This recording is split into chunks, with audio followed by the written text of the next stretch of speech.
Hello defence lovers, आज की top headlines कुछ इस प्रकार है। नेगेटिव इंपोर्ट लिस्ट में शामिल होने के बाद भी आईटीबीपी और एनर्जी ने जारी किए स्नाइपर राइफल्स के लिए नए टेंडर। अगले 2 से 3 दिनों में हो सकती है भारत और चीन के बीच कोर कमांडर्स लेवल की छठी मीटिंग। चीन के लिए जासूसी करने के आरोप में दिल्ली पुलिस ने गिरफ्तार किया है एक फ्रीलांस जर्नलिस्ट को। चीन को सताने लगा है यूएस एयर स्ट्राइक का डर और फॉर्मर रॉ चीफ को अपॉइंट किया गया है एनटीआरओ के नए हेड के तौर पर।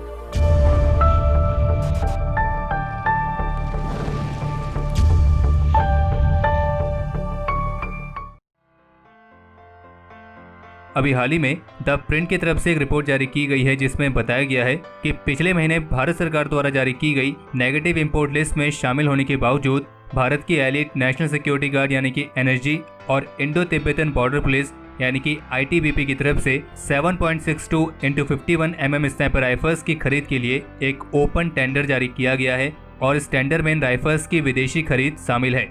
हालांकि नेगेटिव इंपोर्ट लिस्ट में राइफल्स को बाहर से ना खरीदने की जो कट ऑफ डेट है वो दिसंबर 2020 है, यानी कि दिसंबर 2020 के बाद दूसरे देश में बनी राइफल्स भारत में इंपोर्ट नहीं की जाएंगी। और जबकि इसके अलावा एनर्जी ने 15 सितंबर को 6 स्नाइपर राइफल्स के लिए एक टेंडर जारी किया है और इन राइफल्स के साथ उनकी जरूरी एक्सेसरीज की खरीद भी शामिल है। हालांकि इंडस्ट्रियल सोर्सेज के मुताबिक एनर्जी के इस टेंडर में जो फॉरेन ओरिजिनल इक्विपमेंट मैन्युफैक्चरर्स हैं वो डायरेक्टली पार्टिसिपेट नहीं करने वाले हैं, बल्कि इस टेंडर में इंडियन एजेंट शामिल रहेंगे जो कि उन फॉरेन ओरिजिनल इक्विपमेंट मैन्युफैक्चरर्स से उन राइफल्स को इंपोर्ट करके एनर्जी को सप्लाई करेंगे। यानी कि जो टेंडर है ये डायरेक्ट एनर्जी और फॉरेन ओरिजिनल इक्विपमेंट मैन्युफैक्चरर्स के बीच में नहीं होने वाला है। और जबकि इसी रिपोर्ट में ये भी बताया गया है कि आईटीबीपी की तरफ से भी इसी तरह की 7.62 × 51 mm की स्नाइपर राइफल्स को खरीदने के लिए 10 अगस्त को टेंडर जारी किया गया था, जिसमें करीब 358 स्नाइपर राइफल्स को खरीदने की बात की गई है। और जबकि सोर्सेज के मुताबिक आईटीबीपी के इस टेंडर में भी एनर्जी की तरह ही कोई भी foreign original equipment manufacturer directly शामिल नहीं होगा। हालांकि आईटीबीपी की तरफ से ऐसी कोई डेट जारी नहीं की गई है जिसमें बताया गया हो कि इस टेंडर के तहत बिड सबमिट करने की आखिरी तारीख क्या है।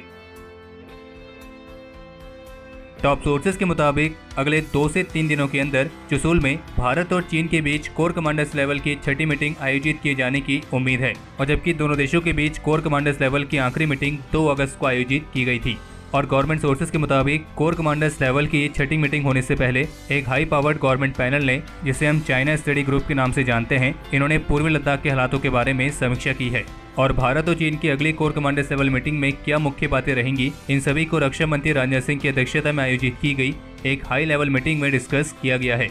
और इस मीटिंग में भारत के national security advisor Ajit Doval, chief of defence staff general Bipin Rawat, Indian army chief general MM Naravane और अन्य टॉप ऑफिसर्स मौजूद थे। और ये मीटिंग रक्षा मंत्री राजनाथ सिंह द्वारा पार्लियामेंट को संबोधित किए जाने के अगले दिन आयोजित की गई थी। और बाकी इसके अलावा शुक्रवार को दिल्ली पुलिस द्वारा एक फ्रीलांस जर्नलिस्ट को गिरफ्तार किया गया है जिसके पास इंडियन डिफेंस से संबंधित कुछ क्लासिफाइड डॉक्यूमेंट्स बरामद हुए हैं और इस जर्नलिस्ट पर ऑफिशियल सीक्रेट एक्ट के तहत केस किया गया है। और जबकि पीटीआई न्यूज एजेंसी की रिपोर्ट के मुताबिक जिस फ्रीलांस जर्नलिस्ट को गिरफ्तार किया गया है उसका नाम है राजीव शर्मा। और इन्वेस्टिगेशन में ये भी मालूम पड़ा है कि राजीव शर्मा चीन की स्टेट मीडिया ग्लोबल टाइम्स के लिए डिफेंस रिलेटेड इश्यूज पर पोस्ट भी लिखता था और इसके लिए 2016 में चाइनीज एजेंट्स द्वारा इन्हें कांटेक्ट किया गया था। और राजीव शर्मा 14 सितंबर को सेंट्रल इंटेल के आधार पर गिरफ्तार किए गए हैं और इनसे क्लासिफाइड डिफेंस डॉक्यूमेंट्स को सीज किया गया है। और इन पर यह भी आरोप है कि क्लासिफाइड इन्फॉर्मेशन चाइना को सौंपने के लिए इन्हें करीब 1.5 साल के अंदर 40 लाख रुपए भी मिले हैं और इन्हें हर एक इन्फॉर्मेशन के लिए $1000 मिलते थे। और इन्होंने चाइनीज इंटेलिजेंस को LOC पर आर्मी डिप्लॉयमेंट और भारत की बॉर्डर स्ट्रेटेजी जैसी क्लासिफाइड इन्फॉर्मेशन भी पास की हैं। बाकी इस पूरे मामले की जांच चल रही है, जैसे इस पर कोई नया अपडेट आएगा हम आपको इसके बारे में जानकारी दे देंगे। आज इंडियन नेवी का legendary aircraft carrier INS Virat अपनी अंतिम यात्रा पर निकल चुका है और अपनी इस आखिरी यात्रा में ये वॉरशिप मुंबई से गुजरात जाएगी और फिर गुजरात में इस वॉरशिप को स्क्रैप किया जाएगा। आपको बता दें कि INS विराट न केवल भारत की बल्कि पूरी दुनिया की सबसे अधिक समय तक सर्विस देने वाली वॉरशिप है और इंडियन नेवी INS विराट को ग्रैंड ओल्ड लेडी भी कहती है। और ये वॉरशिप देश की सुरक्षा के प्रति कई बार अपनी महत्वपूर्ण भूमिका निभा चुकी है।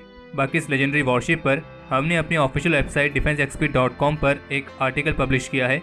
आप जाकर वो आर्टिकल जरूर पढ़ें क्योंकि उससे आपको इस लेजेंडरी वॉरशिप के बारे में काफ़ी कुछ जानने को मिलेगा और उस आर्टिकल का लिंक आपको इस वीडियो के डिस्क्रिप्शन में मिल जाएगा। और इसके अलावा एक रिपोर्ट ये भी है कि अगले महीने गोवा के INS हंसा में इंडियन नेवी के लिए सबमरीन हंटर्स के नाम से मशहूर बोइंग की P-8I मैरीटाइम सर्विलेंस एयरक्राफ्ट का दूसरा बैच डिलीवर किया जाएगा, जो कि इंडियन ओशन रीजन और अरेबियन सी में इंडियन नेवी की सर्विलियंस और एंटी सबमरीन कैपेबिलिटीज को और बढ़ाएगा। और इन P-8I एयरक्राफ्ट का दूसरा बैच अक्टूबर के पहले सप्ताह में गोवा के INS हंसा में पहुंचने की उम्मीद है।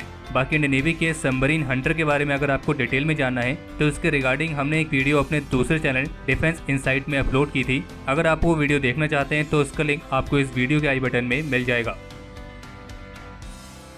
चीन की प्रोपेगेंडा स्पेशल फोर्स यानी कि चीनी स्टेट मीडिया की रिपोर्ट के अनुसार आज 19 सितंबर को तिब्बत ऑटोनोमस रीजन की कैपिटल ल्हासा सिटी की गवर्नमेंट ने आज एक एयर रेड ड्रिल को आयोजित किया है और उनका कहना है कि ये air drill annual national defence education day के तौर पर कुछ मेजर सिटीज में आयोजित की गई है। लेकिन इसमें सबसे इंटरेस्टिंग बात यह है कि चीन ने इस तरह की जो एयर ड्रिल है वो आखिरी बार ल्हासा में 2009 में करी थी। तो इसलिए अभी के समय चीन द्वारा ल्हासा में इस एयर ड्रिल को आयोजित कराना कई तरह के सवाल उठाता है, क्योंकि अगर ये बात होती केवल annual national defence education day की तो फिर तो ये 2009 से लेकर 2020 तक कई बार आयोजित की गई होती। लेकिन ऐसा नहीं हुआ है, ये आखिरी बार 2009 में हुई थी और तब से ये अभी हुई है। और ऐसा इसलिए भी हो सकता है क्योंकि LAC पर जो भारत और चीन के बीच तनाव है उसे के मद्देनजर चीन जो लोकल तिब्बतन है उनके अंदर डर बैठाने के लिए एक तरह की साइकोलॉजिकल वॉरफेयर टैक्टिक का इस्तेमाल कर रहा है। और चीन की तरफ से ये एयर रेड ड्रिल आज एक सायरन के साथ शुरू की गई थी। और केवल इतना ही नहीं बल्कि कल चीन ने अपने 18 फाइटर जेट्स को ताइवान टेरिटरी में भेजा था और जबकि आज भी 19 चाइनीज फाइटर्स ताइवान टेरिटरी में जाने की रिपोर्ट है। और कल जो 18 फाइटर्स भेजे गए थे वो एक तरीके से अमेरिका को चेतावनी देने के लिए थे, क्योंकि कल ताइवान में अमेरिकी दूत ने इस आइलैंड के लीडर्स से मुलाकात की थी और जबकि इसी दौरान चीनी सेना ने अप्रत्यक्ष तौर पर अपनी शक्ति का प्रदर्शन करते हुए ताइवान के क्षेत्र में अपने 18 फाइटर्स को भेजा था। यानी कि चीन को इस बात का डर है कि अगर अमेरिका ताइवान के साथ पूरी तरीके से शामिल हो जा रहा है तो फिर उस पर अमेरिका द्वारा एयर स्ट्राइक किए जाने का डर हमेशा बना रहेगा। बाकी इसके अलावा स्क्रीन पर आपको एक वीडियो दिखाई दे रही होगी। ये वीडियो अभी हाल ही में सोशल मीडिया पर काफी ज्यादा वायरल हो रही है और इस वीडियो को लेकर ये कहा जा रहा है कि इसमें जो सैनिक दिखाई दे रहे हैं वो चीनी सेना के हैं। हालांकि फिलहाल हम अपनी तरफ से स्पष्ट रूप से तो नहीं कह सकते हैं कि इस वीडियो में दिखाए गए सैनिक चीन के हैं या नहीं। हाँ, लेकिन ये जरूर कह सकते हैं कि चीनी सैनिकों की हरकतें भी इससे कुछ ज्यादा अलग नहीं है। बाकी आप ये वीडियो देखिए और उसको देखने के बाद आपके मन में जो सबसे पहला थॉट आएगा उसे कॉमेंट सेक्शन में शेयर करें। भविष्य के मिलिट्री एप्लीकेशंस पर रिसर्च करने के लिए भारत की premier defence research institute DRDO ने 8 एडवांस टेक्नोलॉजी सेंटर्स को स्थापित किया है और minister of state for defence Shripad Naik की तरफ से राज्यसभा को दी गई जानकारी के मुताबिक इन एडवांस टेक्नोलॉजी सेंटर्स को मिलिट्री पर्पस के लिए विकसित किए जाने वाली एडवांस टेक्नोलॉजीज की रिसर्च में केंद्र सरकार अपनी तरफ से पूरा सपोर्ट प्रदान करेगी। इसके अलावा कल शुक्रवार को भारत की नेशनल टेक्निकल रिसर्च ऑर्गेनाइजेशन यानी कि NTRO के नए चीफ के तौर पर रिसर्च एंड एनालिसिस विंग यानी कि रॉ के फॉर्मर चीफ अनिल धस्माना को अपॉइंट किया गया है और अब अगले 2 साल तक अनिल धस्माना NTRO को हेड करेंगे। और ये तो आप जानते ही होंगे कि NTRO भारत की एक टेक्निकल इंटेलिजेंस एजेंसी है जो कि भारत के नेशनल सिक्योरिटी एडवाइजर के अंडर काम करती है। बाकी इंडियन आर्मी चीफ की तरफ से भी MC-पुरा एनकाउंटर वाले मामले में एक बयान सामने आया है जिसमें उनका ये कहना है कि इस मामले की जांच नित्यंत निष्पक्ष रूप से की जाएगी और इस जांच को एक उचित निष्कर्ष तक ले जाया जाएगा। और इंडियन आर्मी हमेशा अपने प्रोफेशनल कंडक्ट ऑफ ऑपरेशंस के लिए कमिटेड है।